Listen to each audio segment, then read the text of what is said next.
जय हिंद आप सभी को। स्वागत है आप सबका फिर से एक बार इस मैथ्स की क्लास में। देखिए हम पढ़ रहे हैं linear equation in two variables यानी दो चर राशियों वाले रैखिक समीकरण, और उसमें हम जिस टॉपिक पर हैं वो है थ्योरेटिकल सवाल इसके। ठीक है, थ्योरेटिकल सवालों में हमने कुछ सवाल कर लिए थे, कुछ और अभी करने बाकी हैं, जिसमें से एक सवाल आपकी स्क्रीन पर है सामने। तो आइए देखते हैं, सवाल को पढ़ा जाए, समझा जाए और देखा जाए कैसे इसको सॉल्व किया जाएगा। सवाल में कहा गया है पिता की उम्र तथा उसके बेटे की उम्र के दोगुने का योग 70 है। यदि पिता की उम्र का दोगुना पुत्र की उम्र में जोड़ा जाए तो वह 95 हो जाती है। पिता व पुत्र की उम्र ज्ञात कीजिए। ठीक है, देखिए इस तरीके के सवालों को लगाने का क्या तरीका होता है।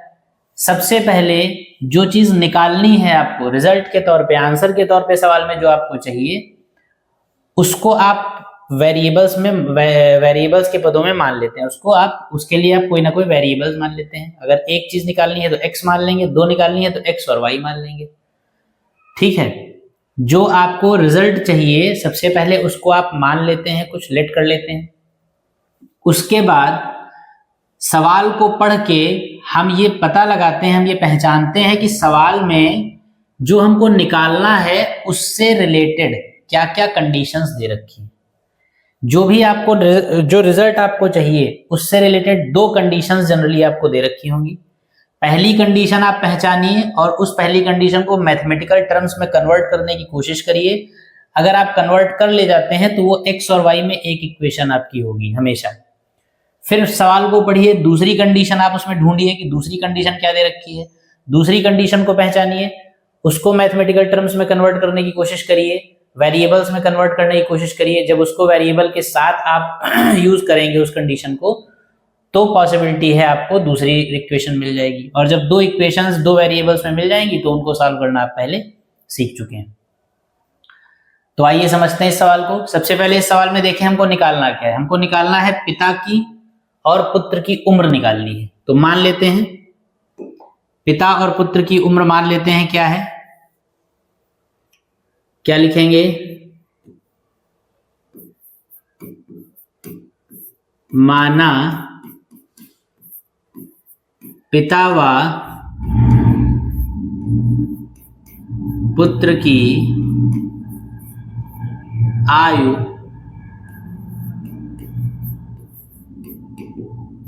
क्रमशः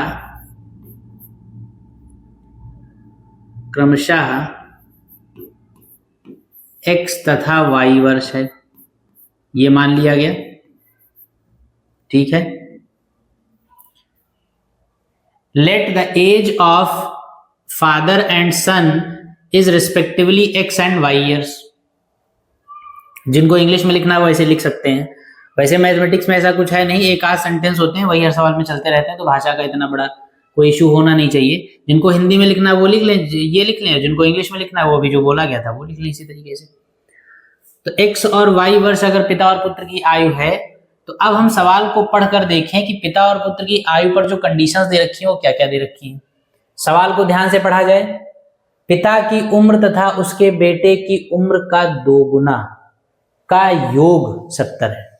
क्या कहा गया है, लिखेंगे प्रथम शर्तानुसार according to first condition. According to first condition क्या कहा गया है, पिता की उम्र कितनी आपने मानी है x और पुत्र की उम्र मानी है y। तो पहले दोनों को लिख लीजिए, ये लिखा x और ये लिखा y। अब कंडीशन पढ़िए, पिता की उम्र तथा उसके बेटे की उम्र का दोगुना, बेटे की उम्र के दोगुने का योग। पिता की उम्र में उसके बेटे की उम्र के दोगुने का योग अगर आप कर दें, पिता की उम्र में बेटे की उम्र के दोगुने का अगर योग आप कर दें तो आपको कितना मिलेगा। सवाल कह रहा है 70। ठीक है, x plus 2y equal to कितना होगा 70 पहली कंडीशन के हिसाब से। यानी यहां से x की वैल्यू कितनी आ गई 70 माइनस 2y, इक्वेशन नंबर 1। यहां तक बात समझ में आई होगी। उसके बाद अगली लाइन, अगली कंडीशन, तो इसका मतलब दूसरी शर्तानुसार अकॉर्डिंग टू सेकेंड कंडीशन। दूसरी कंडीशन क्या कहती है, यदि पिता की उम्र का दोगुना, पिता की उम्र का 2 गुना पुत्र की उम्र में जोड़ दिया जाए, पुत्र की उम्र में जोड़ दिया जाए तो वो 95 हो जाता है। तो कितना मिल जाता है? 95। ठीक, पिता की उम्र का 2 गुना पुत्र की आयु में जोड़ दिया जाए तो 95 हो जाता है। तो 2x + y = 95। ये हो गई इक्वेशन नंबर 2। समीकरण 1 से x की value, putting the value of x from equation 1 in equation 2। समीकरण 1 से x की वैल्यू समीकरण 2 में रखने पर, ये कहानी लिख दीजिए आप, अंग्रेजी वाले अंग्रेजी में, हिंदी वाले हिंदी में। समीकरण 1 से x की वैल्यू मतलब मान समीकरण 2 में रखने पर क्या हो जाएगा? 2x नहीं,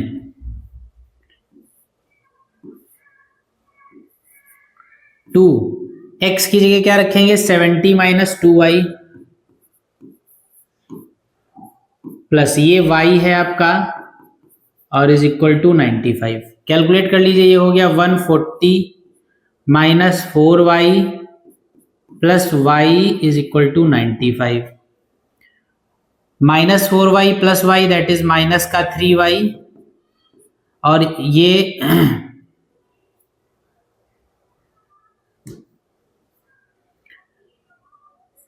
95 बना रहेगा, 140 माइनस का चला जाएगा, यानी कि माइनस का 3y इज इक्वल टू हो गया माइनस का कितना बचेगा?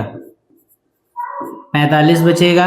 माइनस से माइनस जाएगा और 3 से 45 कट जाएगा 15 बार, यानी y इज इक्वल टू कितना आ जाएगा? y का मान 15 आ गया।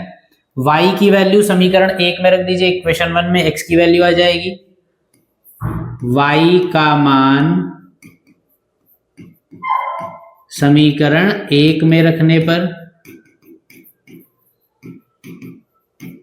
Putting the value of y in equation 1, क्या मिल जाएगा आपको?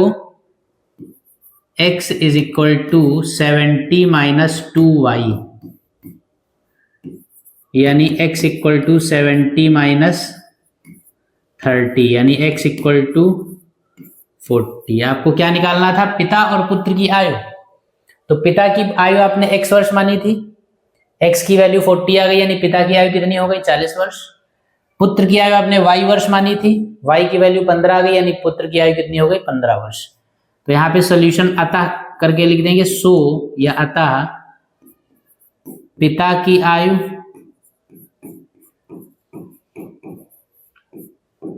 बराबर x बराबर 40 साल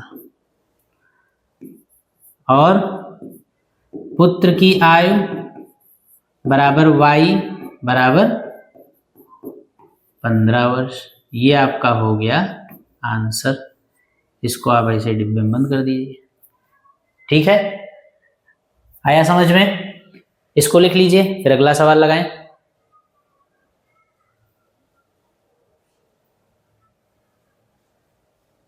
ठीक, नेक्स्ट क्वेश्चन देखें। देखिए, ये आयु पर आधारित सवाल जो है वो इस तरीके से लेंगे। देखिए, सवाल आयु पर आधारित हो या किसी भी तरीके का हो, अगर लीनियर इक्वेशन इन 2 वेरिएबल्स में थ्योरेटिकल क्वेश्चन आता है तो उसको लगाने का पैटर्न यही है आपका। सवाल में हमेशा आपको 2 कंडीशंस दे रखी होंगी, उन 2 कंडीशन से हमेशा आपको 2 इक्वेशंस मिलेंगी वेरिएबल्स में, और उन 2 इक्वेशंस जो वेरिएबल्स में इक्वेशंस मिलेगी, उन दोनों इक्वेशंस को आप सॉल्व करके x और y की वैल्यू निकालेंगे, वही आपका रिक्वायर्ड रिजल्ट होगा। ठीक है, पैटर्न सवालों का तरीका बस यही होगा हमेशा। अगला क्वेश्चन देखा जाए, इसी पैटर्न का क्वेश्चन देखेंगे अगला।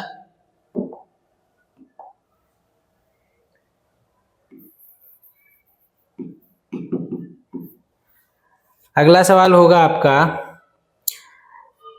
10 वर्ष बाद a की आयु b से दोगुनी है।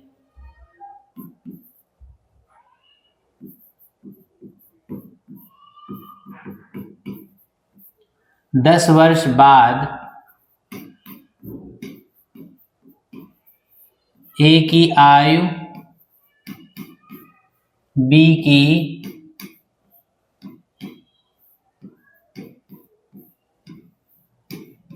दोगुनी है, तथा 5 वर्ष पहले ए की उम्र बी की उम्र से 3 गुनी थी।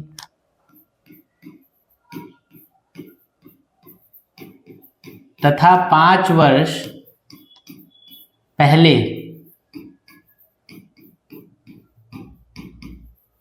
ए की आयु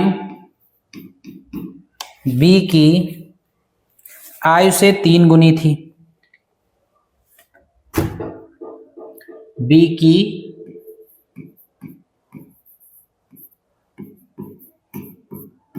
आयु से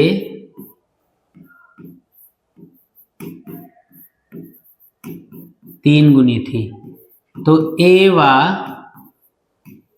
बी की वर्तमान आयु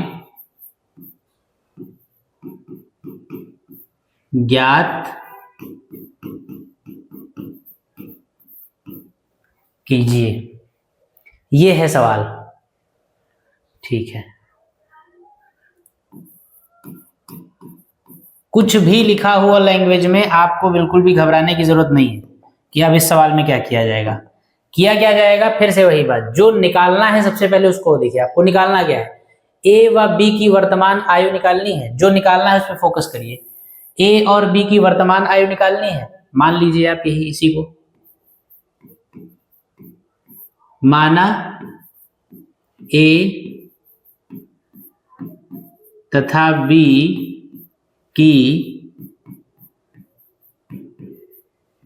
वर्तमान आयु x, वर्तमान आयु x तथा y वर्ष है। ये मान लिया हमने। जो निकालना था वो हमने मान लिया।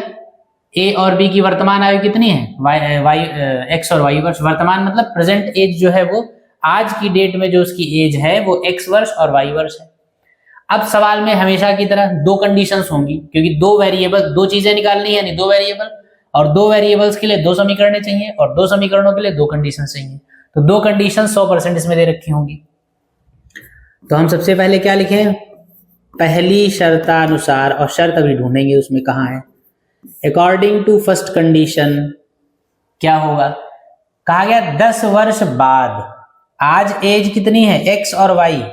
पहली कंडीशन कब की दे रखी, 10 वर्ष बाद की। तो 10 वर्ष बाद ए की आयु बी की आयु की 2 गुनी है, पहली कंडीशन ये। तो देखिए सबसे पहले ए की आयु लिखिए, और अच्छा ए की आयु ये है, 10 वर्ष बाद ए की आयु कितनी होगी, x प्लस 10। भाई आज x है तो 10 साल बाद कितनी होगी, x प्लस 10, 10 साल बढ़ जाएंगे। और b की आयु लिखिए, आज y है और 10 साल बाद कितनी होगी, y प्लस 10। आज की डेट में वर्तमान में प्रेजेंट टाइम में a और b की एज क्रमशः x और y वर्ष है, लेकिन आज से 10 साल आगे की बात की जा रही है। यहाँ पर देखिए 10 साल बाद, 10 साल आगे की बात की जा रही, तो 10 साल बाद x की a की एज कितनी होगी, x प्लस 10, और b की एज कितनी होगी, y प्लस 10। इनकी अपनी अपनी एज 10 साल बाद इतनी इतनी हो जाएगी, लेकिन इन दोनों में रिलेशन क्या होगा वो देखिए क्या दिया है। 10 वर्ष बाद a की आयु यानी ये, b की आयु यानी इसकी 2 गुनी हो जाएगी। 10 साल बाद a की आयु जो है वो b की 2 गुनी हो जाएगी। इस बात को ध्यान समझिएगा, a की आयु b की 2 गुनी हो जाएगी। b की 2 गुनी जब करोगे तब कौन मिलेगा, a की आयु। ये बात ध्यान रखिएगा। ज्यादातर आप लोग क्या करते हैं कि ये 2 का मल्टीप्लाई मतलब अब रॉन्ग साइड में कर देते हैं, गलत दिशा में कर देते हैं। आपसे जब कहा जाता है कि a b का 2 गुना है तो आप a की तरफ मल्टीप्लाई कर देते हैं। a की एज b की एज से 2 गुनी हो जाएगी, यानी b की एज को जब 2 गुना करोगे तब आपको a की एज मिलेगी। ठीक, तो वही कहा गया है 10 साल के बाद a की आयु जो होगी वो 10 साल के बाद b की आयु से 2 गुनी हो जाएगी। जब b की आयु का 2 गुना करेंगे आप तो आपको a की आयु मिल जाएगी। ठीक, बात समझ गए। इसके तरीके भी हैं, जैसे जब ये गुने वाला वर्ड लगा होता है मल्टीपल, तो जिसके साथ लिखा होता है, जैसे लिखा जाए ए का दोगुना, किसका दोगुना, ए, जैसे ए का दोगुना, तो ये का वर्ड जिसके साथ आता है उसी के साथ इस नंबर का मल्टीप्लाई किया जाता है। ए का दो गुना तो इसका मतलब ए में 2 से मल्टीप्लाई, बी का दो गुना तो मतलब बी में मल्टीप्लाई, सी का दो गुना तो मतलब सी में मल्टीप्लाई। तो गुना जो है वो का वर्ड के साथ देखिए किसके साथ आया। वैसे ये ट्रिक है, लेकिन इसको मतलब इसके आधार पे आपको मैथ नहीं सीखनी चाहिए, लेकिन फिर भी बता दिया जाता है। कहीं पे ज्यादा कंफ्यूजन हो जाए तो आप इसको यूज कर लीजिए, लेकिन आपको कॉन्सेप्चुअली समझ में आना चाहिए कि गुने का मतलब क्या होता है।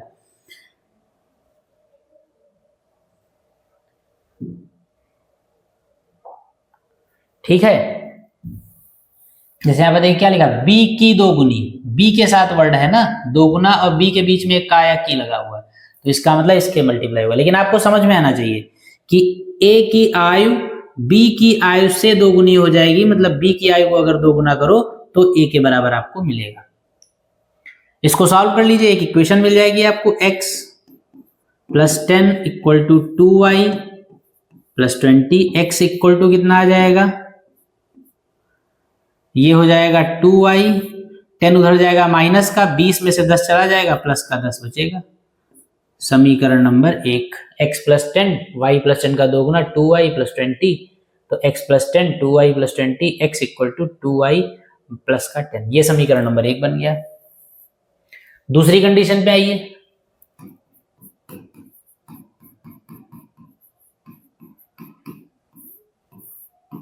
दूसरी शर्त क्या कहती है, 5 वर्ष पहले ए की आयु बी की आयु से 3 गुनी थी। 5 वर्ष पहले, आज की डेट में आयु है x वर्ष, 5 वर्ष पहले का मतलब x - 5। 5 वर्ष पहले, और ये कितनी होगी y - 5।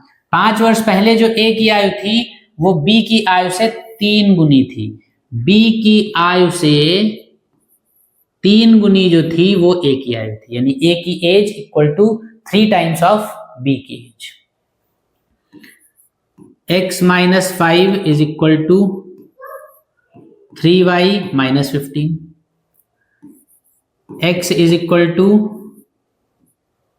3y, 5 उधर चला जाएगा तो माइनस का 10 बचेगा, -15 + 5, ये इक्वेशन नंबर 2 हो गया। समीकरण 1 और समीकरण 2 से क्या हो सकता है, लिखेंगे फ्रॉम इक्वेशन 1 एंड 2, समीकरण 1 तथा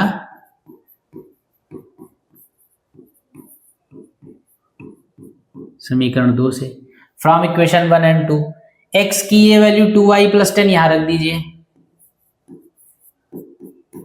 2y + 10 इज इक्वल टू कितना है 3y - 10, 2y उधर ले आइए, 10 इधर ले जाइए, 2y उधर ले जाएंगे तो 3y में से 2y जाएगा, y बचेगा, और 10 इधर ले आइए तो ये कितना हो जाएगा 20,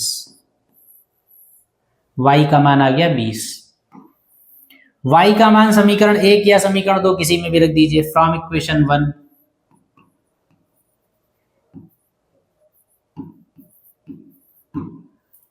क्या हो जाएगा x is equal to 2, y का मतलब 20 + 10, x इज इक्वल टू 20 दूना 40 और 10 50, अतः क्या लिखेंगे, a की आयु कितनी थी x, और x कितना आया 50 वर्ष, और b की आयु y, b कितना आया 20 वर्ष। ये आपका आंसर हो गया, आया समझ में।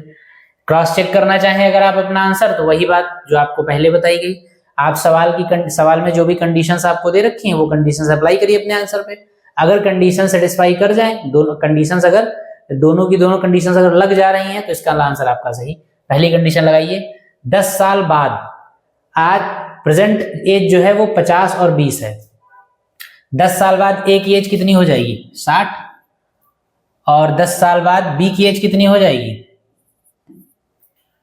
30, और देखिए 10 साल बाद ए की एज बी की एज से दोगुनी है कि नहीं है, 10 साल बाद ए की आयु बी की आयु की दोगुनी है। हमने जो आंसर निकाले प्रेजेंट एज पर जब 10 साल बाद वाली कंडीशन लगाई तो 10 साल बाद जो ए की एज मिली वो बी से दोगुनी है। पहली कंडीशन लग गई।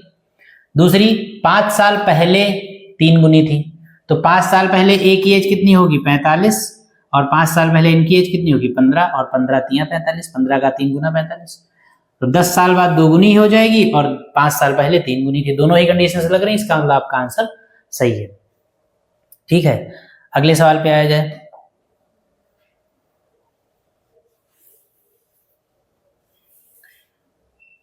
देखिए ये सवाल जो है आपके सामने स्क्रीन पर, इसको पढ़िए ध्यान से, फिर इसका सलूशन किया जाए। बड़ा सवाल है, मतलब सवाल भी बड़ा है और इसका सलूशन भी थोड़ा सा आपको ध्यान से समझना पड़ेगा। सवाल में कहा गया एक हाईवे पर 2 बिंदु ए व बी हैं। देखिए इसमें क्या करिए, आप थोड़ा सा फिगर बना लीजिए तो आपको समझने में आसानी रहेगी। क्या कहा गया, एक हाईवे पर 2 बिंदु ए और बी हैं। तो सबसे पहले हम बनाएंगे यहां पर एक हाईवे।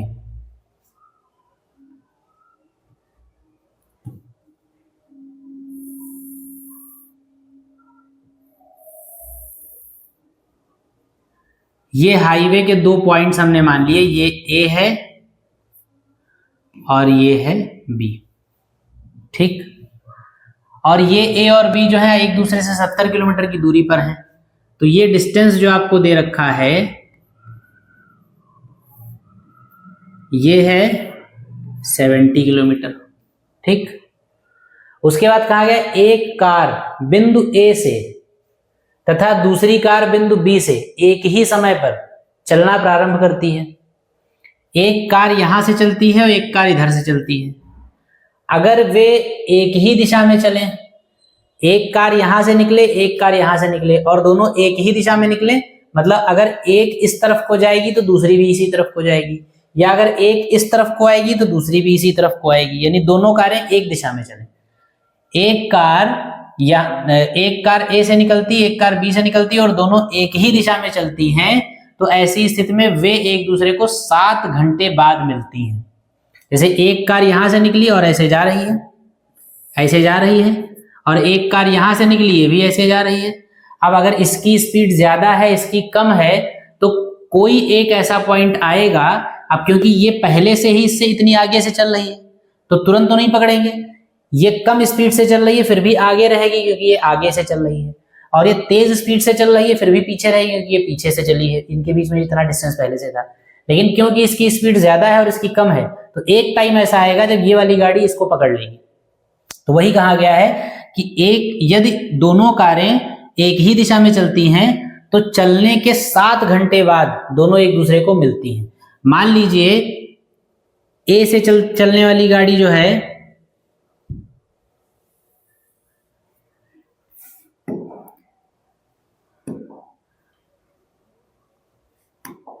ए से चलने वाली गाड़ी जो है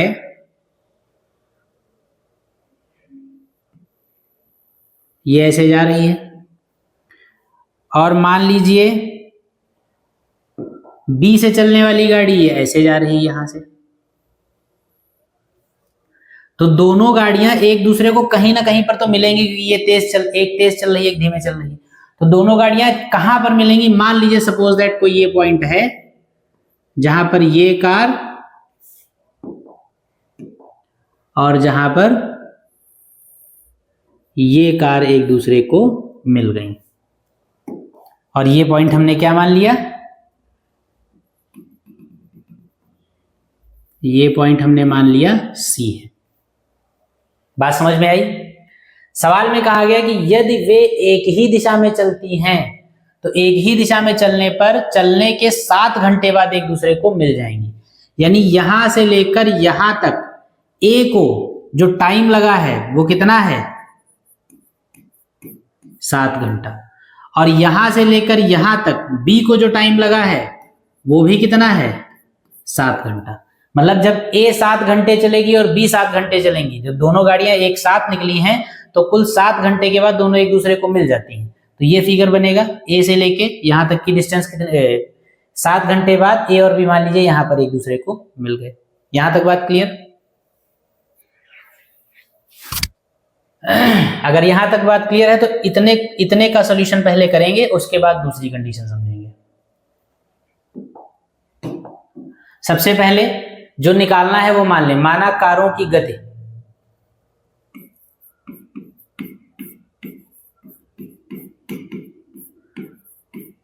माना कारों की गति x तथा y है। ठीक, तो लिखेंगे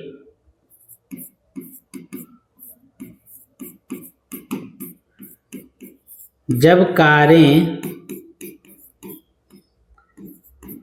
एक ही दिशा में चलें तब क्या होगा। ए से लेकर सी तक, ए ध्यान से समझिएगा, जब कारें एक ही दिशा में चल रही तो हमने क्या माना है कि ए से एक कार निकली, बी से एक कार निकली, और दोनों कारें, सवाल कह रहा है कि एक दूसरे को 7 घंटे बाद मिली, तो दोनों कारें एक दूसरे को अगर पॉइंट सी पर कहीं मिली तो इसका मतलब ए से सी तक ए वाली कार को चलने में कुल उसने कितना टाइम यूज किया, 7 घंटे, और वहीं पर दूसरी वाली कार ने बी से सी तक टोटल 7 घंटे का सफर तय किया, क्योंकि 7 घंटे में ए यहां से यहां पहुंच गया और उसी 7 घंटे में बी यहां से यहां पहुंचा, तो कुल मिला के ए भी 7 घंटे चला है और बी भी 7 घंटे चला है। ये बात क्लियर। अगर दोनों कारें एक दूसरे को सी पर मिलती हैं तो सवाल कह रहा है कि दोनों एक दूसरे को 7 घंटे बाद मिलती हैं, यानी ए से सी तक ए वाली कार ने भी 7 घंटे का समय लिया है और बी से सी तक बी वाली कार ने 7 घंटे का समय लिया है, और दोनों की चाल कितनी है, इसकी x है चाल और इसकी कितनी है, y चाल है, यानी ए से सी तक x किलोमीटर प्रति घंटे की रफ्तार से 7 घंटे ए वाली कार चली है, और बी से सी तक y किलोमीटर प्रति घंटे की चाल से 7 घंटे तक ये वाली कार चली है। तो देखिए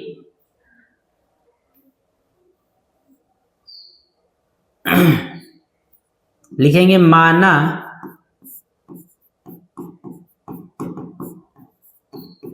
दोनों कारें सी पर मिलती हैं। चित्र अगर समझ में आएगा तभी आपको सवाल समझ में आएगा। ए से बी तक की दूरी, ए और बी दो पॉइंट्स हैं जिनके बीच की दूरी 70 किलोमीटर है।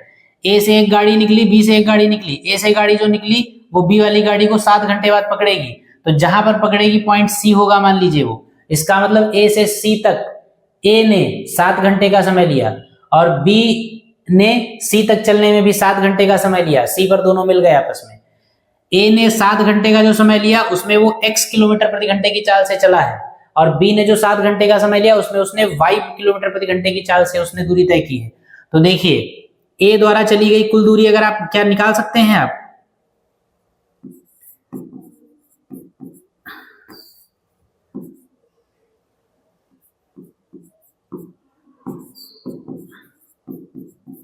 ए द्वारा सी तक चली गई दूरी बराबर कितनी होगी, AC होगी। ए ने सी तक कितना डिस्टेंस तय किया, AC तय किया, AC, ठीक। और दूरी बराबर क्या होता है, दूरी बराबर क्या होता है, फॉर्मूला चाल गुणे समय, होता है कि नहीं होता है, बचपन में छोटी क्लासेस में पढ़ा होगा। यानी AC बराबर कितना आ जाएगा, AC जो दूरी है वो चाल गुणे समय के बराबर होगी, और AC में चाल गुणे समय, चाल किसकी, जो चल रहा है, चल कौन रहा है, A, और A की चाल आपने कितनी मानी है, x, और B की चाल y, तो A की चाल कितनी हो गई, x इंटू समय कितना है, A को कितना समय लगा है, इंटू 7, यानी AC बराबर कितना आ गया, 7x किलोमीटर। ये AC दूरी आ गई। इसी तरीके से आप क्या निकाल सकते हैं, BC दूरी निकाल सकते हैं। BC अब पूरा लिखने की जरूरत नहीं है, इसी प्रकार सिमिलरली यही सारा काम B के साथ करिए। जैसे A ने C तक चलने के लिए 7 घंटे का समय लिया x किलोमीटर प्रति घंटे की चाल से, उसी तरीके से B ने C तक जाने के लिए 7 घंटे का समय लिया y किलोमीटर प्रति घंटे की चाल से। तो BC बराबर भी कितना हो जाएगा, BC दूरी कितनी हो जाएगी, दूरी बराबर चाल गुणे समय, चाल y है समय 7 है, तो BC बराबर कितना हो जाएगा 7/। कोई कंफ्यूजन नहीं होना चाहिए यहां तक। अब देखते जाइए, ध्यान से समझिए, इस पूरे फिगर में देखिए, अगर AC में से, इस पूरे में से BC निकाल दें तो क्या बचेगा, AB बचेगा। क्या लिखेंगे, चित्रानुसार या अकॉर्डिंग टू फिगर, इसीलिए चित्र बनाना जरूरी है। अगर फिगर आपका क्लियर बनना है तो आप चित्रानुसार लिख सकते हैं, फिगर नहीं बना तो सारी कहानी रामायण लिखनी पड़ेगी। यहाँ पे चित्रानुसार क्या होगा, आप लिख सकते हैं AB जो है,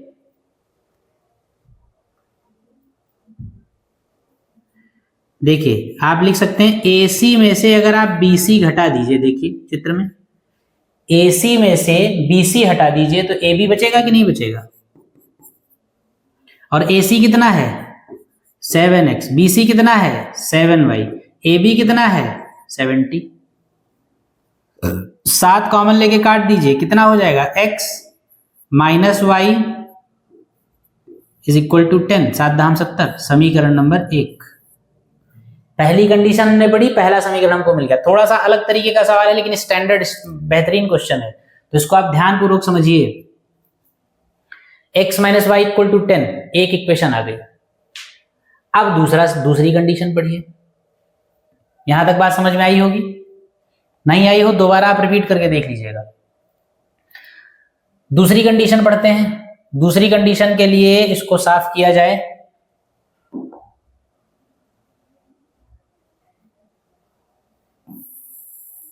इतना ही खत्म किया जाए, क्योंकि सवाल भी अभी नहीं बिगाड़ा जा सकता और फिगर भी नहीं हटाया जा सकता है।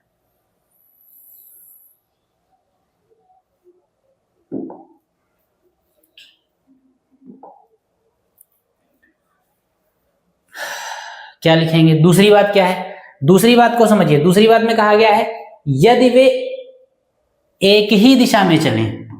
दूसरी कंडीशन में क्या कहा गया है, यदि वे एक ही दिशा में चलें तो वे नहीं, वो दिए तो पहली एक ही दिशा में चले तो 7 घंटे में मिलती है। दूसरी दिशा कंडीशन है यहां से, अगर वो विपरीत दिशा में चलें तो वो 1 घंटे में ही एक दूसरे को मिल जाती है। विपरीत दिशा में चलने का मतलब क्या है, विपरीत दिशा में, अच्छा इसको ये पूरा बिगाड़ा जा रहा है। x minus y equal to 10 equation याद रखिएगा, बाकी इसको आप इसको क्लियर करिए। अब दूसरा फिगर इसे बनाइए। चलो अच्छा इसे बना लेंगे। कहा गया अगर विपरीत दिशा में वो दोनों गाड़ियां चलें, एक कार A पर खड़ी है, दूसरी कार B पर खड़ी है। A और B से जो कारें चलनी है वो पहले एक ही दिशा में ऐसे गई थी, अब दोनों विपरीत दिशा में चलेंगी। विपरीत दिशा का मतलब अगर एक इधर जाएगी तो दूसरी इधर आएगी। जब दोनों विपरीत दिशा में चलेंगी तो एक दूसरे की ओर आएंगी ना, और जब एक दूसरे की ओर आएंगी तो जल्दी मिलेंगी, क्योंकि एक इधर से आ रही है एक इधर से आ रही है, तो एक दूसरे को पहले की अपेक्षा जल्दी मिलेंगी। तो वही देखें, अगर विपरीत दिशा में चलती हैं तो ये कारें एक दूसरे को 1 घंटे में मिल जाएंगी। तो इसको देखिए कैसे यूज करेंगे, फिगर बनाइए। एक कार यहां से चली, एक कार यहां से चली,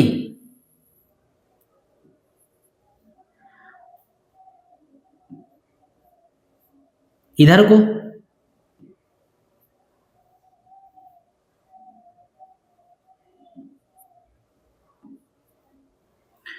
और दूसरी कार आपकी यहां से चली इधर को, ठीक, और दोनों यहां पर मिल गई। कहां पे मिली, डी पर मिल गई। कोई कंफ्यूजन नहीं होना चाहिए यहाँ पे। दोनों का अब क्या हो रहा है, दोनों कारें एक दूसरे की तरफ चल रही हैं, एक दूसरे के विपरीत चल रही, मतलब एक उस तरफ जा रही तो एक दूसरी तरफ जा रही है। दिशाएं विपरीत है कि नहीं है भाई, अगर वो पूरब है तो ये पश्चिम है, तो अगर वो उधर जा रहे, एक उधर जा रही है तो बी इधर आ रही, और दोनों जब एक दूसरे की तरफ आ रही हैं तो ऐसी स्थिति में 1 घंटे बाद दोनों मिल जाती हैं एक दूसरे को। 1 घंटे बाद मिल जाने का मतलब 1 घंटे ए चली और 1 घंटे बी चली, मतलब यहां से चली 1 घंटे, दोनों कारें 1 घंटे चली, 1 घंटे बाद दोनों आपस में मिल गई। तो बात फिर वही है, ए कार जो है वो x किलोमीटर पर आवर की स्पीड से 1 घंटे तक चली और तब उसने AD दूरी तय की।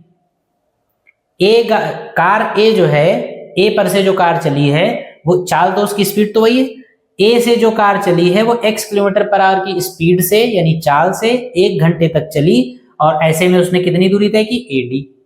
इसी तरीके से बी कार जो है वो y किलोमीटर पर आवर की स्पीड से 1 घंटे तक चली और उसने BD दूरी तय की। तो फिर उसी तरीके से जैसे हमने पहले AC डिस्टेंस निकाला था और BC डिस्टेंस निकाला था, उसी तरीके से अब हम AD डिस्टेंस निकाल सकते हैं और BD डिस्टेंस निकाल सकते हैं। AD दूरी, तो दूरी बराबर चाल गुणे समय, तो AD है तो चाल x होगी, समय 1 घंटे होगा। फिर BD दूरी बराबर, मतलब BD के लिए दूरी बराबर चाल गुणे समय यानी y गुणे 1।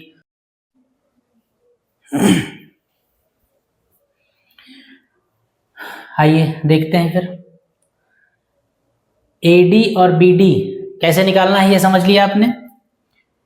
A से D तक x किलोमीटर पर आवर की स्पीड से 1 घंटे तक चला है और B से D तक y किलोमीटर पर आवर की स्पीड से 1 घंटे तक चली है दूसरी वाली कार। तो AD डिस्टेंस हम निकाल सकते हैं और BD डिस्टेंस निकाल सकते हैं। और AD डिस्टेंस और BD डिस्टेंस जब दोनों निकल आएंगी तो अगर दोनों को हम जोड़ दें, AD प्लस BD कर दें, तो वो पूरी AB के बराबर होगी। तो बिल्कुल उसी तरीके से लगाएंगे जैसे पहले वाली कंडीशन लगाई थी, वैसे ही दूसरी कंडीशन में क्या लिखेंगे,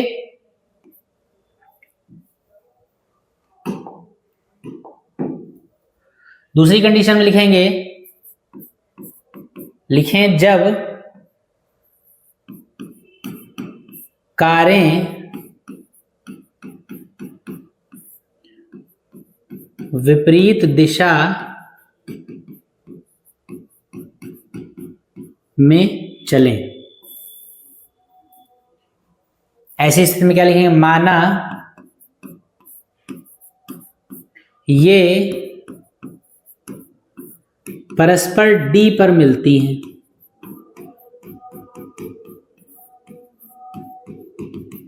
मान लिया हमने एक दूसरे को कहां पे मिलती हैं, D पॉइंट पे मिलती हैं। तो ऐसी स्थिति में क्या होगा,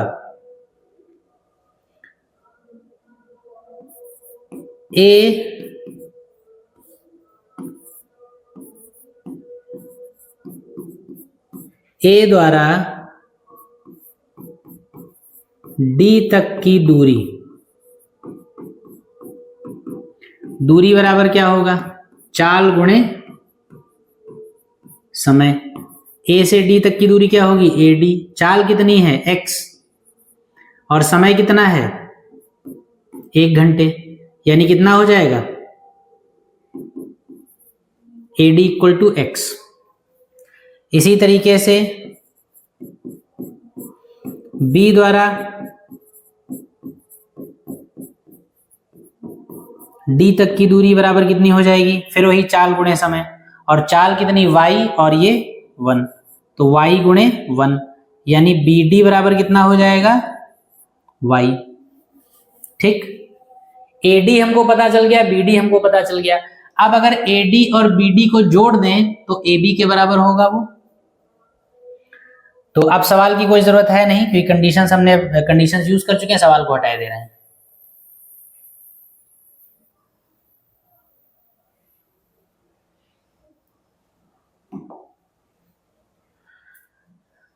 तो ऐसी स्थिति में क्या हो जाएगा, यहां के बाद अब यहां से लिखिएगा, ऐसी स्थिति में क्या होगा, AD प्लस BD बराबर क्या होगा, AB। AD कितना है, x, BD कितना है, y, और AB कितना है, 70। ये समीकरण नंबर हो गया 2। समीकरण 1 x माइनस वाई और समीकरण 2 x प्लस वाई। तो क्या करें, समीकरणों को सॉल्व कर लीजिए। कैसे, समीकरण 1 प्लस समीकरण 2, दोनों को जोड़ दीजिए। तो देखिए प्लस का y और माइनस का y कट जाएगा, x और x मिलके कितना हो जाएगा, 2x बराबर 70, और 10 मिलके कितना हो जाएगा, 80, यानी x बराबर कितना हो जाएगा, 40। x की वैल्यू आ गई। और आगे बढ़िए, इस तरफ चलेंगे, x की वैल्यू कहां रख देंगे, समीकरण 1 या 2 में किसी में रख दीजिए। तो x का मान समीकरण 1 में रखने पर 2 में रख दीजिए, माइनस वाला झंझट खत्म हो जाएगा। 2 कहां है, x प्लस वाई, x की जगह पर 40 plus y is equal to 70, y is equal to कितना आ जाएगा, 70 माइनस 40 30। x क्या था, a वाली कार की स्पीड, और y क्या थी, b वाली कार की स्पीड। अतः ऐसे एक साथ लिख दीजिए, x बराबर 40 किलोमीटर प्रति घंटा और y बराबर 30 किलोमीटर प्रति घंटा। ये आपका हो गया आंसर। ये बात समझ में आई, ये है सवाल। बेहतरीन क्वेश्चन है, बढ़िया सवाल है, इसको ठीक से समझिए, ध्यान से समझ के इसको लगाइए। और इसके जैसे और भी सवाल हैं, लेकिन आज की क्लास में वो सवाल नहीं हो पाएंगे। अगली क्लास में कुछ और ऐसे सवाल करेंगे, इसको नोट करिए, इसके ऐसे और सवाल जो मिले वो आप अपने आप लगाने की कोशिश करिए। और हम लोग आज की क्लास को यहीं पर रोकते हैं, आगे के सवाल अगली क्लास में किए जाएंगे। तब तक के लिए आप अपने आप सवाल ढूंढिए, लगाइए। जय हिंद।